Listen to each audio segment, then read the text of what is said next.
maybe less contentious, but equally contested and equally confusing to many people trying to break down what happiness is. So your background is in religion, which I've taken a massive interest in over the last couple of years. Why would it be the case, in your opinion, that evolution would curse humans with the ability to feel chronic, prolonged existential angst in dissatisfaction and happiness? Well, a great question that gets my cerebral juices going. Look, so I'll answer this in a roundabout way.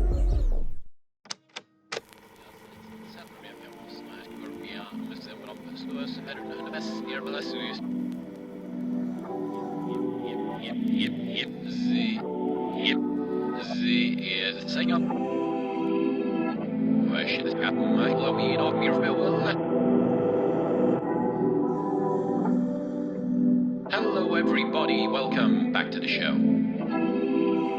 My guest today is me. To celebrate 700 episodes of Modern Wisdom, I broke down some of my favourite lessons, insights and quotes.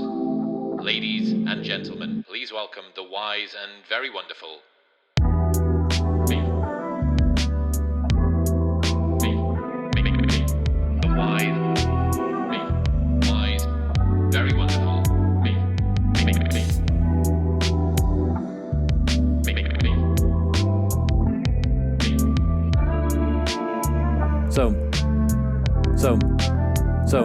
So, decisions are as much about the sort of person that you will tell yourself that you are for having made the decision as the actual impact of the decision itself. And what would you tomorrow want you today to do? Pretty bulletproof, but difficult, right? Very difficult to do because it gives you pretty much nowhere to hide. There's essentially nowhere to hide at all. And when you do make bad decisions, it's on you.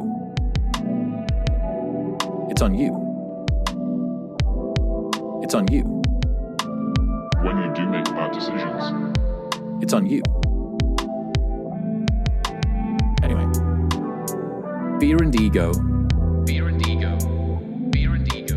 are keeping your hand on the tiller. Release the tiller for whatever reason, and the steering takes care of itself.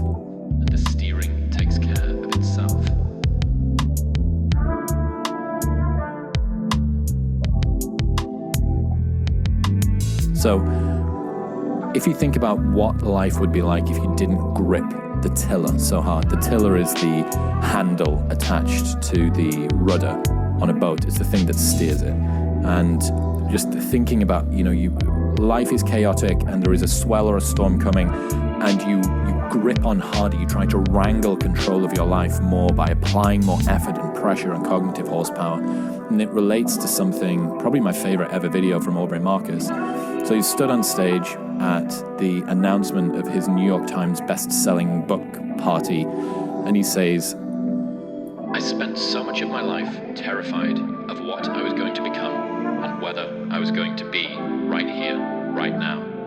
God. How much time did I waste afraid I wasn't going to be right here, right now? Afraid I wasn't going to be right here, right now.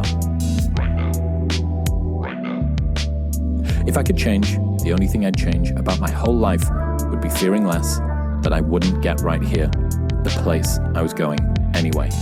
I wouldn't change all the mistakes and mishaps. I needed those. But all the constant worry that I wasn't going to make it, that took me out of the moment, it took me out of enjoying these experiences or smiling or eating my lunch or whatever I was doing. Know your mission. Have faith you're going to get there. Wherever you go, it's going to be all right. Just find ways to get out of your head. If you imagine that the outcomes in your life are predetermined, right? Imagine that where you're going to end up, the achievement of your goals, the attainment of your pursuits are predestined, and you're going there no matter how much you fear or worry. Now, you still need to do the work. You still need to do the things, but you don't need to fear about completing the work or worry about whether you'll do the things. The things you need to do will get done, and the ones that you don't, won't.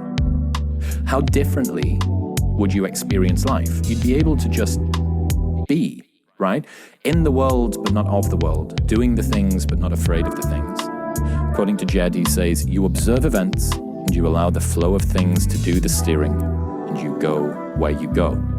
And I really think that there is something to this. Release the tiller is a mantra that I should tattoo on the inside of my eyelids. And it's good to be reminded of when we find ourselves gripping too hard to fears or expectations, because why fear about whether you're going to go to the place that you were going all along? And it's a delicate balance between agency, which is one of the words that I use the most on this podcast, trying to internalize that locus of control. You are able to make changes to your life. You are able to lean in, etc., etc. But there is also a degree of anxiety and concern and rumination and obsession and neuroticism, which is no longer helpful. It's not a part of you taking control. It's outside of you taking control and you faking or you confusing what you think for how you impact the world. That to me is a really nice reframe. Release the tiller.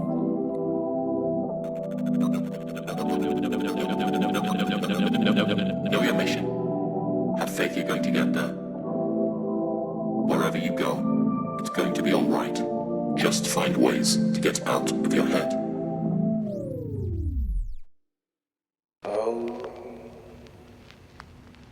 Demons, be gone! Be gone, demons. Be gone! Leave this studio!